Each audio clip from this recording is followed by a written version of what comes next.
moja kwa moja tukaamkia uwanjani kwa ajili ya kuanza maandalizi kuelekea katika michezo yetu ambayo inafuata. Na maandalizi yalianza makusudi kale kwa ajili ya kujiandaa na mechi ya tarehe 23, mechi ya Ligi ya Mabingwa dhidi ya Esperance. Bahati nzuri ikaja taarifa ya mechi ya Kiporo, mechi ya ligi kuu ya NBC, na tumepangiwa kucheza tarehe 18 dhidi ya Mtibwa Sugar. Sisi kwetu ni ratiba nzuri sana kwa sababu inampa nafasi mwalimu Steven Becker kufanya tathmini yake ya mwisho kuelekea katika mechi yetu dhidi ya Esperance.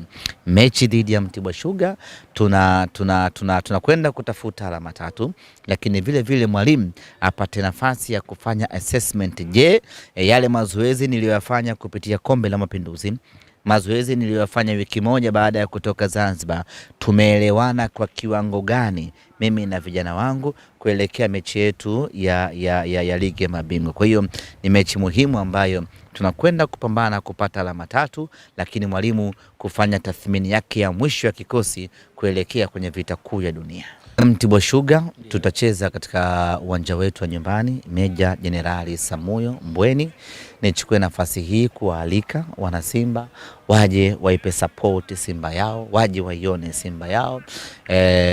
Ligi kuu ya NBC bado tupo kwenye mstari ulionyooka, hatuhitaji kutetereka wala kupepesuka katika mechi hii, na tunahitaji support kubwa ya mashabiki ili timu iendelee kufanya vizuri katika mashindano haya.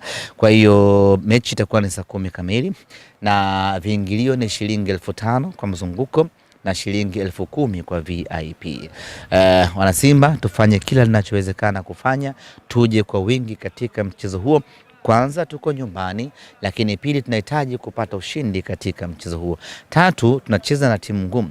Mtibwa Sugar pamoja na kupepesuka kwake kote, pamoja na kupanda na kushuka daraja, lakini huwezi kuondoa heshima na historia iliyotukuka ya Mtibwa Sugar. Mechi itakuwa ni ngumu sana, lakini imani yetu ni kwamba uwepo wa mashabiki wetu majukwaani utakwenda kuongeza morali na chachu kwa mashabiki, na hatimaye tupate ushindi, tuchukue alama 3. Tunaelekea katika mechi ya tarehe 23 dhidi ya Esperance. Tunahitaji kupata confidence, tunahitaji kupata winning mentality, tunahitaji kupata kila kitu kikiwa katika uchanya wake, ili twende tukapambane na Esperance. Na huo uchanya tunaupata wapi? Kupitia mchezo huu dhidi ya Mtibwa Sugar. Semaji.